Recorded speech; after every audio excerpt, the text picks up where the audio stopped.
Hello student, आज हम हमारी टेस्ट सीरीज़ में आगे के क्वेश्चंस लगाने वाले हैं। हम यूजीसी नेट कॉमर्स सब्जेक्ट के लिए क्वेश्चन मैं आपको रेडी करा रही हूँ। तो आज का जो टॉपिक है वो स्टार्टिंग हो रहा है हमारा प्राइसिंग स्ट्रेटजीज़। इससे रिलेटेड एमसीक्यूज़ हम देखेंगे। ये सिलेबस में आपको दिया हुआ है। सिलेबस के अकॉर्डिंग ही मैं आपको पूरा रेडी करा रही हूँ। एमसीक्यूज़ हम रेगुलर प्रैक्टिसेस कर रहे हैं। तो फर्स्ट क्वेश्चन है, निम्नलिखित में से कौन सी मूल्य निर्धारण रणनीति है जिसमें उत्पाद की कीमत बाजार की मांग और प्रतिस्पर्धा के अनुसार तय की जाती है। तो इसको बोलते हैं प्रतियोगिता आधारित मूल्य।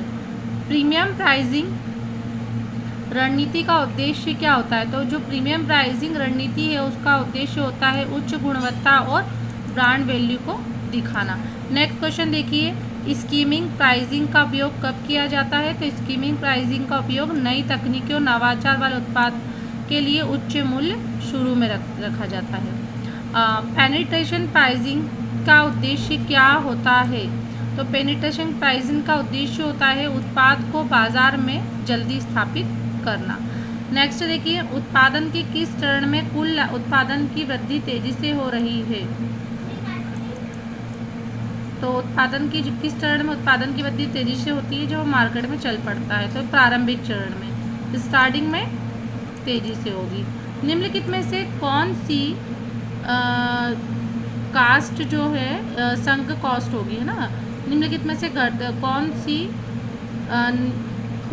कौन सी लागत जब उत्पादन की मात्रा घटती है तब बढ़ती है? तो औसत कुल लागत। नेक्स्ट देखिए, मौजूदा लागत शंक कॉस्ट कौन सी होती है? वह लागत जो पहले से ही हो चुकी है और वापस नहीं लाई जा सकती है। उत्पादन के किस सिद्धांत के अनुसार जब एक निश्चित संसाधन को बढ़ाया जाता है जबकि अन्य स्थिर रहते हैं तो उस उत्पादन की बढ़ोतरी तेजी से होती है लेकिन बाद में घट जाती है। तो उत्पादन कैसा होता है? उत्पादन की घटती उपज का सिद्धांत।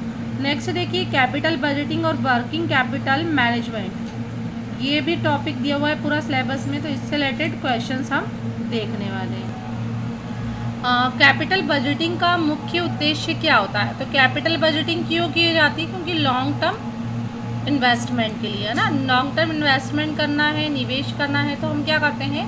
कैपिटल बजटिंग का डिसीजन ले लेते हैं। निम्नलिखित में से कौन सा कैपिटल बजटिंग की तकनीक नहीं है? Payback period, net present value या इकोनॉमिक क्वांटिटी, ऑर्डर क्वांटिटी। इसका आंसर हो जाएगा economic order quantity.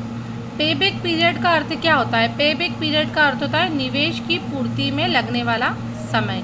Net present value NPV तकनीक का उपयोग क्यों किया जाता है? तो यह किया जाता है निवेश के वर्तमान मूल्य का निर्धारण करने के लिए।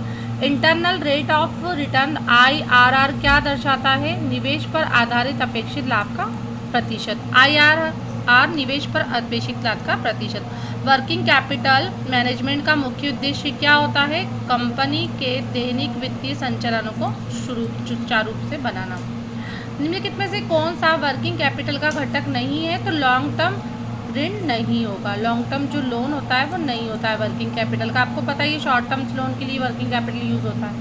वर्किंग कैपिटल एक प्रकार का क्या है? स्थिर है। कार्यशील पूंजी, पूंजीगत दीर्घ निवेश, दीर्घ और पूंजीगत व्यय तो नहीं हो सकता।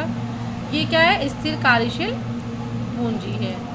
यदि कंपनी के पास कम करंट रेशियो है तो इसका अर्थ क्या हुआ? कंपनी की जो कैपेसिटी